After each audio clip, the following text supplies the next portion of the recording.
Technology. नमस्कार, स्वागत आपका न्यूज 24 पर। मैं आपके साथ पूजा राठौर शर्मा। और बता दें, इस बीच बड़ी खबर सामने आई है। समाजवादी पार्टी ने यूपी में होने वाले विधानसभा उपचुनाव के लिए 6 सीटों के लिए उम्मीदवारों के नाम का ऐलान कर दिया है।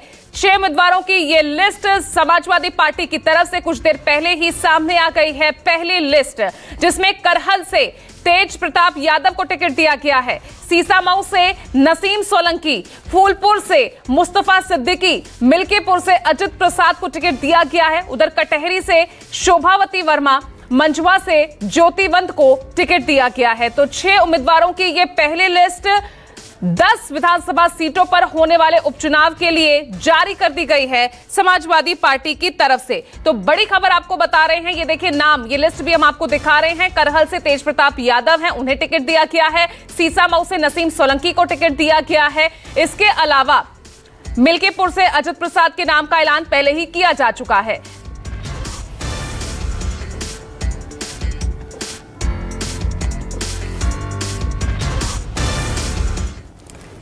और चलिए, यूपी की राजनीति पर पकड़ रखने वाले 2 सहयोगी इस वक्त मेरे साथ आप देख रहे हैं।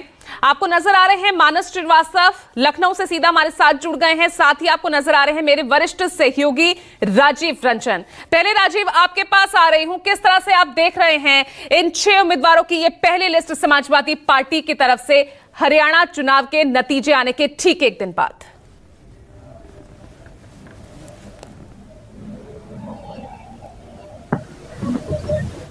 उस जो नाम आए हैं और जो सीटें हैं, ये तो अपेक्षित था कि इन्हीं लोगों को टिकट मिलेगा मोटे तौर पर। लेकिन इसकी टाइमिंग आप देखिए, जैसे ही हरियाणा के चुनाव के नतीजे आए हैं, समाजवादी पार्टी जो कि इंडिया ब्लॉक के तहत उसने चुनाव लड़ा था और कांग्रेस पार्टी इस उपचुनाव में अपना एक बड़ा शेयर चाहती थी, वैसे ही समाजवादी पार्टी ने ये एकदम से दिखा दिया कि कांग्रेस की जो हाल उसकी हरियाणा में हुई है, उसके बाद उसने इंतज़ार नहीं किया। यानी कि मैंने पहले भी आपके साथ आज सुबह कहा था कि कांग्रेस पार्टी को अगर जीत मिलती तो इंडिया ब्लॉक गठबंधन में वो बड़े और सर ऊंचा करके इंडिया गठबंधन के अपने सहयोगियों के साथ सीटों की शेयरिंग की बात करती। लेकिन जिस तरह से हरियाणा में उसे प्लेट में मिली जीत हार के तौर में तब्दील हो गई, तो अब उसे इंडिया ब्लॉक के जो क्षेत्रीय राजनीतिक दल हैं उनसे सर झुका के बात करनी होगी। और इसकी पहली शुरुआत अखिलेश यादव ने उत्तर प्रदेश से की है। अभी महाराष्ट्र और झारखंड के चुनाव की घोषणा मुझे जहां तक जानकारी है 100 घंटे के भीतर हो जाएगी। और उसके बाद आप देखिएगा कि महाराष्ट्र और झारखंड में जो कांग्रेस के सहयोगी दल है वो भी सीटों के लिए इसी तरह की खींचतान करेंगे। अब जरा टिकटों के बंटवारे पे आते हैं। देखिए, मिल्कीपुर से अवधेश प्रसाद को उनके बेटे को टिकट दिया गया है। इसी तरह से लालजी वर्मा जो कि सांसद बने हैं अम्बेडकर नगर से, उनकी पत्नी को वहाँ से टिकट दिया गया है। इसी तरह इरफान सोलंकी की पत्नी को टिकट दिया गया है। तेज प्रताप यादव मुलायम सिंह फैमिली से ही आते हैं, आपको मालूम है। और इसके अलावा ये जो भी टिकटों का बंटवारा हुआ है, सिर्फ फूलपुर को अगर आप छोड़ दें, फूलपुर की जो उम्मीदवार है वो 2022 के विधानसभा चुनाव में भी उम्मीदवार थे और प्रवीण पटेल से वो करीब 2500 वोटों से विधानसभा का चुनाव हार गए थे, इसलिए उनको वहाँ से फिर टिकट दिया गया है। मझवा सीट से भी रमेश बिंद की बेटी जो अभी लोकसभा चुनाव लड़े थे, उनकी बेटी को टिकट दिया गया है, डॉक्टर ज्योति बिंद उनका नाम है। तो ये जितने नेता हैं उन्हीं के परिवार वालों को टिकट समाजवादी पार्टी में ये मिले हैं। सिर्फ फूलपुर के टिकट को छोड़ दिया जाए तो ये सब नेताओं जो लोग सांसद बने, तो अब इसके अलावा 4 सीटें और बचती हैं, जिसमें एक गाजियाबाद शहर की सीट है। शायद अगर कांग्रेस पार्टी उसमें इंटरेस्ट दिखाए तो मुझे लगता है समाजवादी पार्टी गाजियाबाद की सीट कांग्रेस को दे सकती है।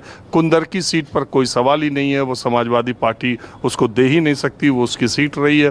तो और इसके अलावा खैर अलीगढ़ की रहती है और मीरापुर, 4 सीटें जो पश्चिमी उत्तर प्रदेश की रहती है। मीरापुर जो मुजफ्फरनगर में आती है 1, गाजियाबाद 2 और संभल जिले की कुंदर की 3 और अलीगढ़ की खैर 4। ये 4 सीटें अभी बाकी, इस पर उम्मीदवारों का ऐलान नहीं किया है। मुझे लगता है कि महाराष्ट्र और झारखंड की विधानसभा चुनाव की तारीखों के ऐलान के साथ ही उत्तर प्रदेश में 10 विधानसभा उपचुनाव की तारीखों का ऐलान भी हो जाएगा। ठीक है राजीव। तो ऐसे में मानस, अब यहाँ पर क्या छोटे भाई की भूमिका में ही कांग्रेस नजर आएगी? कहाँ खबरें तो ये भी आ रही थी कि भाई 5 सीटों की शायद डिमांड रख रही है यहाँ कांग्रेस, लेकिन हरियाणा चुनाव के ठीक एक दिन बाद, नतीजों के ठीक एक दिन बाद यहां पर पहली लिस्ट जारी करना समाजवादी पार्टी एक स्ट्रॉन्ग मैसेज भी यहां पर देती नजर आ रही है।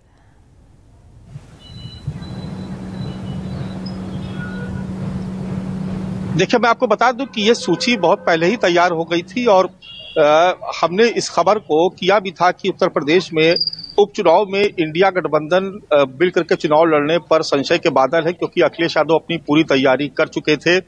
कांग्रेस पार्टी 5 सीटों की डिमांड कर रही थी और उसको दरकिनार करके अखिलेश यादव ने आज 6 सीटों पर उम्मीदवारों के नाम का ऐलान कर दिया। जो सूची जारी की गई जिसमें ज्यादातर परिवार के ही लोग, 6 में से 5 ऐसी सीटें हैं जिसमें किसी न किसी परिवार के ही, जो चाहे अयोध्या प्रसाद के बेटे, अवधेश प्रसाद के बेटे अजीत प्रसाद, माफ कीजिएगा, या फिर इरफान सोलंकी का परिवार हो, सभी के परिवार को ही टिकट दिया गया है। ज्यादातर परिवार के लोगों को टिकट दिया गया है। तो ऐसे में बिल्कुल ये तय माना जा रहा था कि सूची तैयार हो, उसकी झलक आज आपने देख भी ली।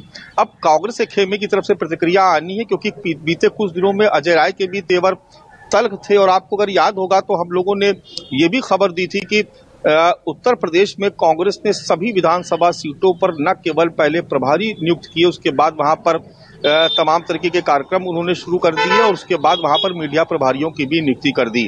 तो एक तरीके से जो दबाव की राजनीति कांग्रेस के खेमे की तरफ से लगातार जारी थी, क्योंकि कांग्रेस के लोग भी ये समझ रहे थे, जो नेतृत्व था वो ये समझ रहा था कि समाजवादी पार्टी इन उपचुनाव में अकेले लड़ने की पूरी तैयारी कर चुकी है और बमुश्किल, जैसे राजीव जी कह रहे थे कि जो गाजियाबाद की सीट है उस पर भले ही कुछ बात बन जाए तो गाजियाबाद की सीट जो है वो कांग्रेस के खाते में जा सकती है, वो ऑफर दिया जा सकता है।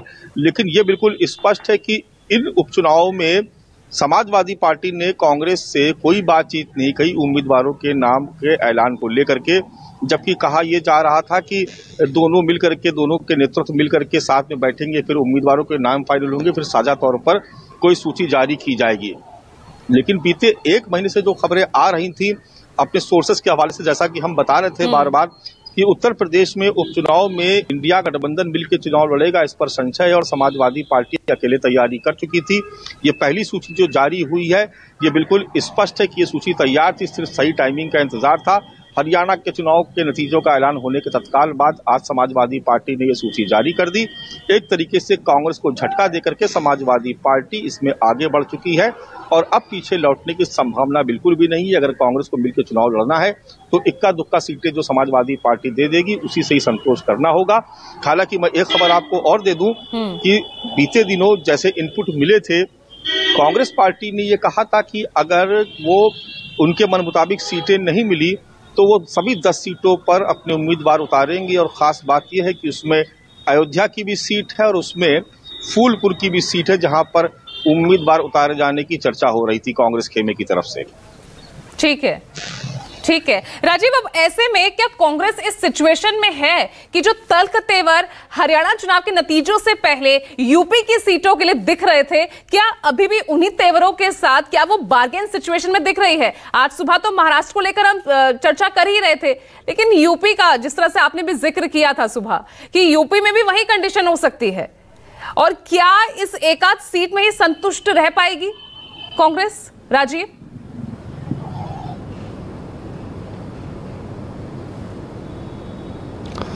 उत्तर प्रदेश में कांग्रेस का जो मामला है वो समाजवादी पार्टी के कहीं भी आसपास भी नहीं फटकता है। कांग्रेस, समाजवादी पार्टी कांग्रेस के मुकाबले बहुत बड़ी पार्टी है, उसके लोकसभा सदस्यों की संख्या के लिहाज से भी देख लीजिए। अब आप इसी से समझ लीजिए, मैं एक छोटा सा किस्सा बताता हूँ, आप इसी से समझ लीजिए कि मेरी जानकारी के मुताबिक प्रियंका गांधी ने अखिलेश यादव से, सूत्रों के मुताबिक कांग्रेस पार्टी ने अखिलेश यादव से इलाहाबाद यानी प्रयागराज संसदीय सीट मांगा और उन्होंने कहा कि ये सीट परिवार से जुड़ी हुई है, आनंद भवन और तमाम चीज़ें हैं।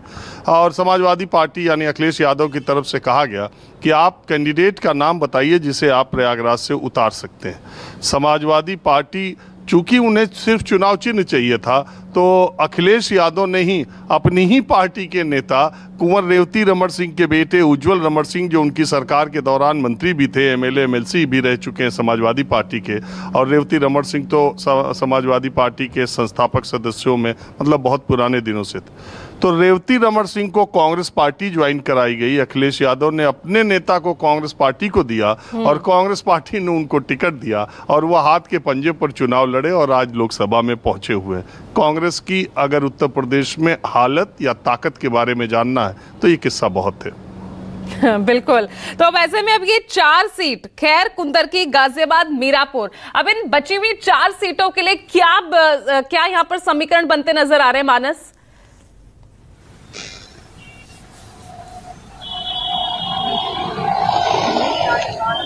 देखिए, पश्चिमी उत्तर प्रदेश को लेकर के कांग्रेस पार्टी को लगता है कि वो वहां पर ज्यादा बेहतर कर सकती है और इसीलिए जो उसने शुरुआती दौर में जो 5 सीटों पर जिसपे क्लेम किया था, वो दरअसल उसमें से 4 पश्चिमी उत्तर प्रदेश की थी, जिन 4 सीटों का आपने जिक्र किया, और 5वीं सीट के तौर पर वो फूलपुर की सीट मांग रहे थे। हाँ। उनका ये मानना है, कांग्रेस के नेतृत्व का ये मानना है कि चूंकि वो ऐसा इलाका है जहां पर मुस्लिम बहुल्य सीटें हैं, लिहाजा जो मुस्लिम वोट बैंक है वो कांग्रेस की तरफ पहले भी शिफ्ट हुआ लोकसभा चुनाव में, उसकी तरफ आकर्षित था और आने वाले उपचुनाव में भी उसकी तरफ आकर्षित हो सकता है, इस लिहाज से ये सीटें मांगी गई थी।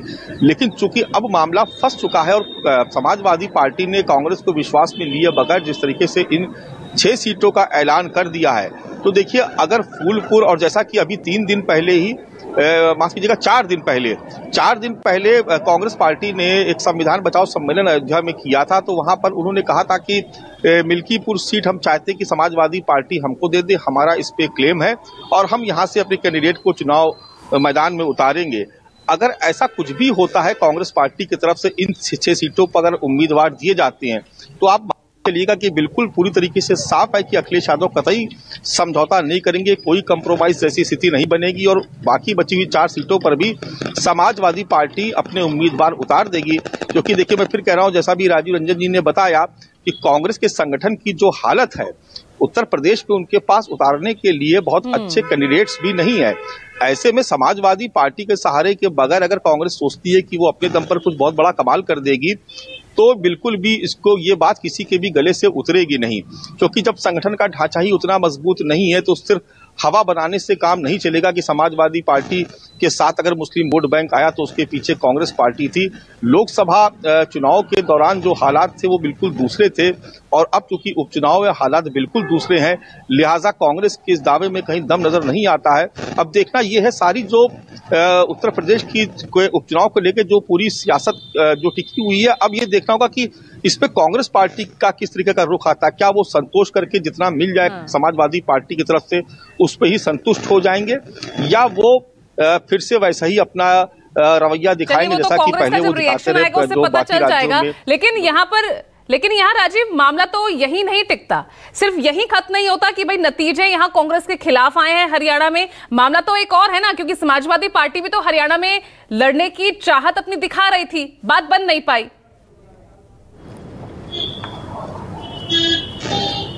देखिए, जो हाल हरियाणा में समाजवादी पार्टी का है, तकरीबन वही हाल उत्तर प्रदेश में कांग्रेस पार्टी का है।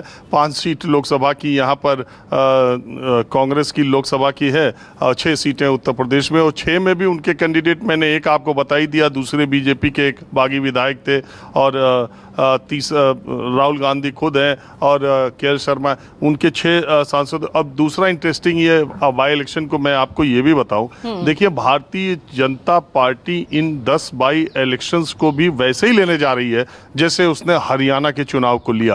आप ये समझ लीजिए कि बीजेपी के नेता और उम्मीदवारों से लेके सारे एग्जिट पोल्स, नेता, पत्रकार, जिसमें मैं भी शामिल हूँ, ज़्यादातर लोगों, मैंने सुबह भी कहा कि हरियाणा लगता था कि कांग्रेस जीत जाएगी, लेकिन वो बाजी बीजेपी ने पलट दी। इसी तरह ये 10 विधानसभा चुनाव के लिए बीजेपी ने पिछले 6 महीने से लगातार अपने प्रभारियों का और इन 6 सीटों पर, इन पूरे 10 सीटों पर मुख्यमंत्री योगी आदित्यनाथ ने अपने दौरे भी कर लिए। अब इंटरेस्टिंग बात एक और बताऊं, अलीगढ़ से जो लोकसभा के उम्मीदवार ब्रिजेंद्र सिंह इस बार समाजवादी पार्टी से थे, वो एक बार पहले कांग्रेस के उस सांसद रह चुके हैं, लेकिन वो कांग्रेस छोड़ के समाजवादी पार्टी में आए और जो खैर सीट वहां से आती है वो एससी सीट है। अनूप वाल्मीकि वहां से बीजेपी से जीते थे, जो अब हाथरस से एमपी हैं, और वो एससी सीट है। लेकिन ब्रिजेंद्र सिंह ने उस सीट पर लोकसभा चुनाव के दौरान बीजेपी पर बढ़त पाई थी, इसलिए समाजवादी पार्टी का स्टेक ऐसे ही उस पर बनता है। दूसरी बात यह है कि कुंदरकी, मैंने कहा उस पर तो सवाल ही नहीं है कि समाजवादी पार्टी कुंदरकी छोड़ दे। आज उसके टिकट का नाम घोषित न होने का सिर्फ एक कारण है कि कुंदरकी में उम्मीदवार को लेकर अखिलेश यादव अभी तय कर नहीं पा रहे हैं कि कुंदरकी में उम्मीदवार किसको उतारा जाए। उनके दिमाग में एसटी हसन का भी नाम आ रहा है, जिनका टिकट मुरादाबाद से ऐन वक्त पर काट दिया गया था। दूसरे वहाँ के स्थानीय नेता हैं, उनका भी है। वो टिकटों में थोड़ी सहमति न बन पाने की वजह से उस सीट पर समाजवादी पार्टी ने आज नाम नहीं उतारा है। अदरवाइज वो कांग्रेस को तो कतई से कतई नहीं जा सकती, ये मैं पक्के तौर पे कह सकता हूँ। और जो मीरापुर सीट है, मीरापुर सीट में भी कांग्रेस पार्टी को समाजवादी पार्टी देने के मूड में नहीं है, क्योंकि वो सीट तब आरएलडी ने जीती थी जब वो समाजवादी पार्टी के साथ गठबंधन में विधानसभा चुनाव लड़ी थी। चंदन चौहान जो वहां से विधायक बने थे, इस बार के लोकसभा चुनाव में उस सीट पर बीजेपी बढ़त लेने में भी कामयाब हुई है, जो मीरापुर सीट है। तो इसलिए मुझे नहीं लगता कि मीरापुर, कुंदरकी और खैर पर अखिलेश यादव कहीं कुछ करेंगे। हाँ, चूंकि कांग्रेस पार्टी की डॉली शर्मा जो कि लोकसभा की उम्मीदवार थी, वो विधानसभा का एक अच्छा फेस हो सकती हैं, फाइटर हैं, अच्छा प्रदर्शन उन्होंने शहरी इलाके में किया है। इसलिए हो सकता है कि अगर उनके चेहरे को आगे किया जाए तो समाजवादी पार्टी कांग्रेस के लिए गाजियाबाद की सीट छोड़ सकती है। यानी यहाँ पर एक ही ऑप्शन, यानी गाजियाबाद सीट एक ऑप्शन कांग्रेस के लिए यहाँ बनती नजर आ रही है। रह गई हैं 4 सीट, लेकिन खैर, कुंदरकी और मीरापुर सीट, जिस तरह से आप समीकरण बता रहे हैं, बहुत मुश्किल है कि इस पर कुछ कांग्रेस को तवज्जो दी जाए। बहुत बहुत शुक्रिया आप सभी का हमारे साथ इस जानकारी में, इस खबर को लेकर चर्चा